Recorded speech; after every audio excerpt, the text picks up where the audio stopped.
PvP and co-op is an essential mechanic in Bloodborne and the Soul series.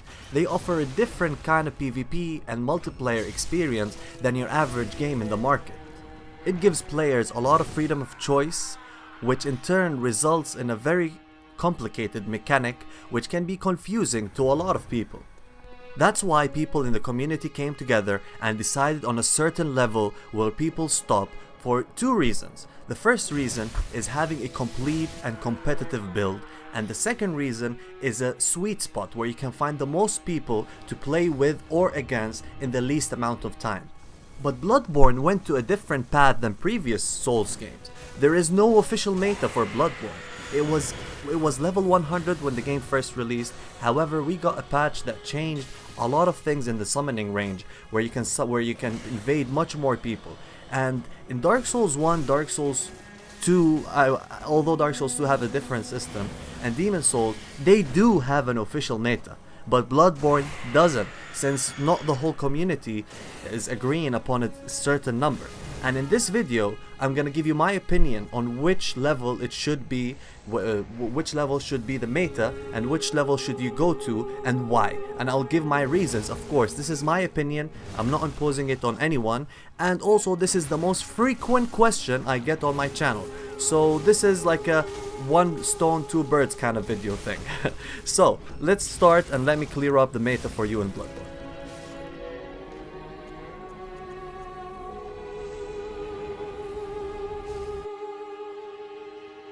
So let's start with Bloodborne's summoning range. So in Bloodborne, it uses this equation in order to connect people in both co-op and PvP. So the equation is x plus or minus 20%, then the result you'll add a 20 or minus 20. So, for example, if you're BL 100, and when I say BL I mean blood level, when you're BL 100, you can summon people from level 60 all the way to level 140. That is a huge range, and they actually doubled it through its life cycle. It used to be half of that before, and one of the reasons is because Bloodborne depends on a very stupid mechanic when it comes to PvP, and that is it depends on the fucking bell ringing woman, and that woman comes in two conditions. You either try to summon somebody to get co-op, or you try to invade somebody to invade. So let's continue with the ranges. If you're BL 120, you can connect all the way from 76 to 164. If you are BL 150, you can connect to people from BL 100 to 200.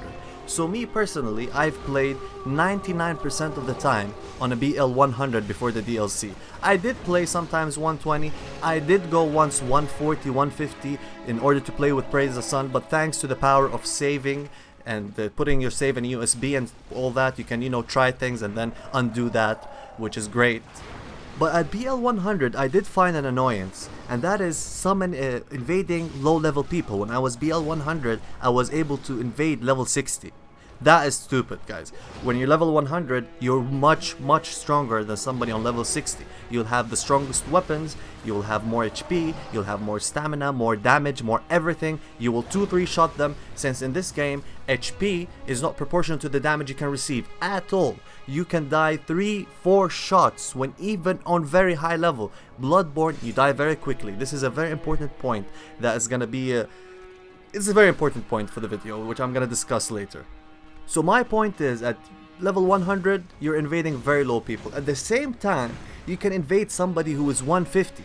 150 can also be much stronger than somebody level 100, since the more you level, the more defense you have, and it does translate significantly to your defense, guys. I'm talking from experience. You can believe what I'm saying or not, but defense, when you level, defense is very important. When you level, look at your physical defense, it does increase, and when you stack it with your armor, it does make a lot of difference. So when you're fighting somebody level 150, he can 2 or 3 shot you, where you can only 6 or 7 shot him because he has much higher defense. Which brings me to the next point. HP is very important, the most important stat in the whole game. Never underestimate it, people. I'm always PvPing, and most of the people I play with, they have around 800-900 HP. Please guys, step up your game. This is Bloodborne. You die 2-3 shots. It's not fun playing an unarmed duel and then just 2-shotting you. That's just not fun. I don't want to connect to somebody and play like for 10 seconds or 20 seconds. Screw that. I don't like that. So I know this is more subjective, but HP is very important. Always go 50, always. I think there's no way around it. You have to go 50, and also you have to use the 2 runes which you get, which are the 15% and the 10% plus HP.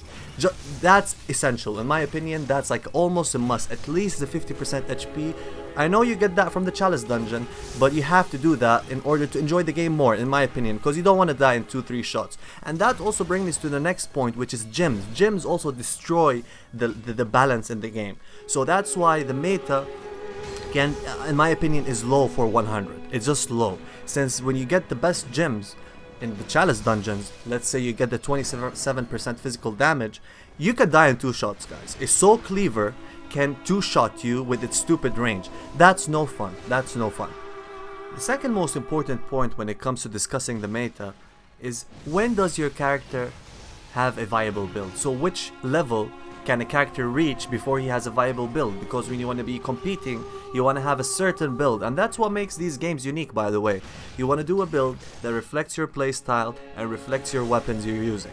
So everybody's going to be using different things, although Bloodborne is much more limited than the Dark Souls games, but builds do exist to a certain extent. But it's a very important question. I think that is 100. Blood level 100 is when you have a complete build. That's when you can have 50 in your HP stat, and that's when you can have 50 on your primary damage stat. So let's say you're 50 in skill, 50 in HP, and 20 or 25 endurance. That's a skill build. When I say skill build, that's what it means. Skill build, you have your primary skill stat at 50, you have your HP at 50, you're ready to go, man. You're ready to go. You can use your dex weapons, or skill weapons. However, you can't use strength weapons, you can't use arcane, which makes it a build. That's what a build called. You cannot use some stuff, you can use some other things, and that's what makes you unique. So I think that starts at 100. However, combining this with the physical defense, with the damage you can dish out, with the range you can summon and invade, I think it's still kinda low. And also, you're still a bit limited, because physical defense doesn't cap until 140 or 145.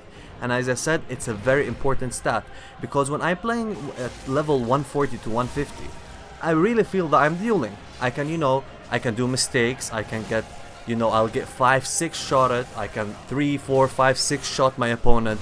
There is a playing field. You can, strategize, do tactics, try to outplay your opponent, be smart, enjoy your time, having fun. But when you're 100, you can die 2 shots. You can die 1 shot. If somebody's using a Bloodletter, he can use an L2 or a Chikage transformed R1. You die in 1 shot. Who wants to die in 1 shot, guys? This is my point. Level 100 is low.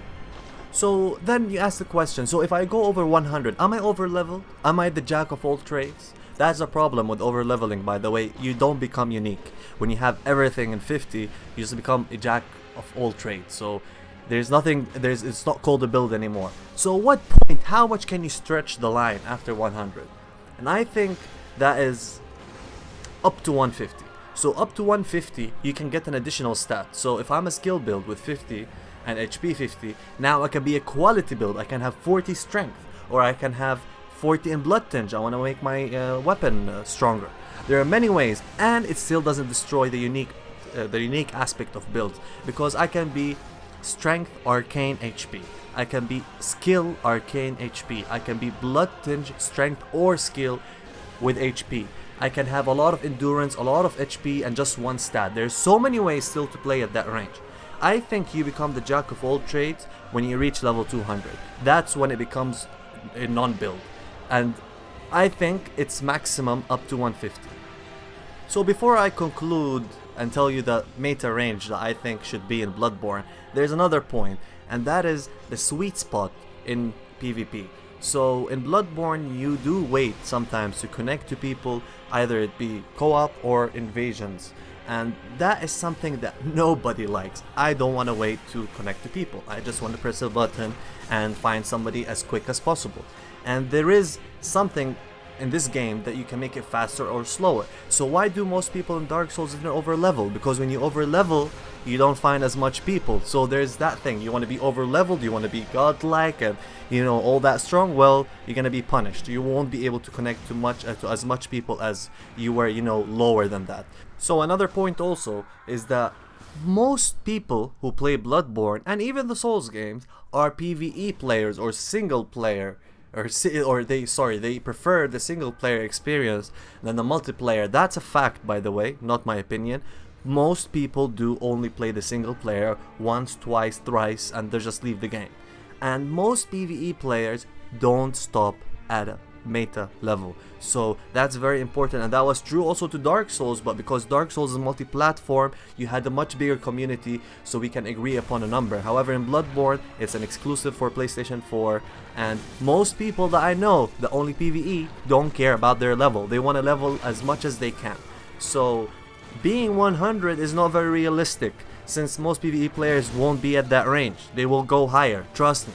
They will go higher. Usually PvE players are around 200, 300.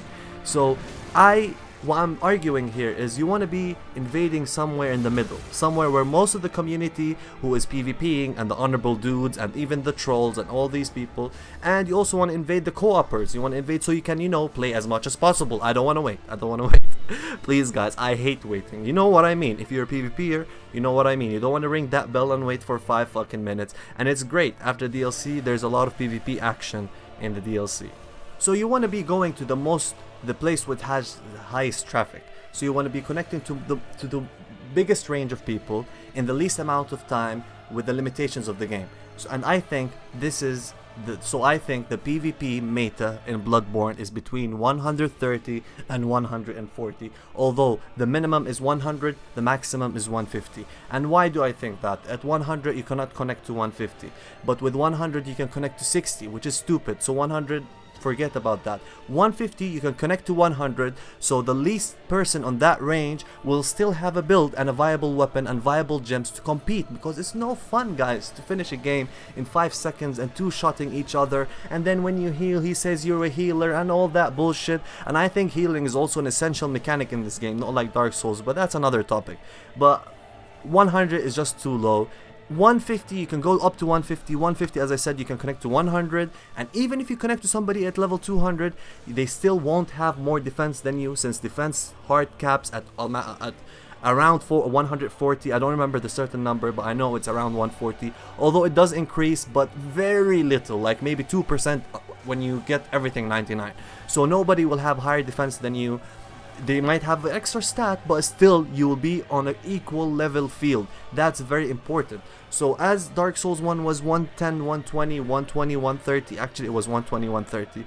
I think in Bloodborne it's 130, 140, and I think people want to stay, you know, these honorable dudes. You want to see low level and it's already good for me, and they don't realize you're connecting to people level 70, 80, low level, and it's just not fun. It's just not fun. And also, why would you want to wait, man? You'll wait much longer when you're at that level. Go level 150 and you'll never go back. You'll never go back. Although I'm not pushing 150, but I'm saying I find the most action 150. Be a host and go to the Hunter's Nightmare, the first area in the DLC, and just ring the bell. You'll play a game every time somebody dies. You'll get the game straight away after that, and that's how you're supposed to play. And it's supposed to be on an equal playing field. So my conclusion is level 130, between level 130 and 140 is the PvP meta officially, but you do have a freedom, since I don't think there is an official meta in Bloodborne, and there will never be, because it's a different game than Dark Souls. It will never be as competitive, it will never be as, you know, as engaging as the other Dark Souls games, but that's what I think. Guys, I think this video is more done to bring a discussion, an important discussion to the community. It's nothing to impose anything on anybody. I want to know your opinions. I want to know what you think about my explanations and my reasons. I might be wrong, but I stand behind my explanations and, you know, my conclusion. Anyways, this is the end of this video. I really want to hear your thoughts in the comment section below, and thanks a lot, guys, for supporting this channel, and I'll see you on my next video. Peace.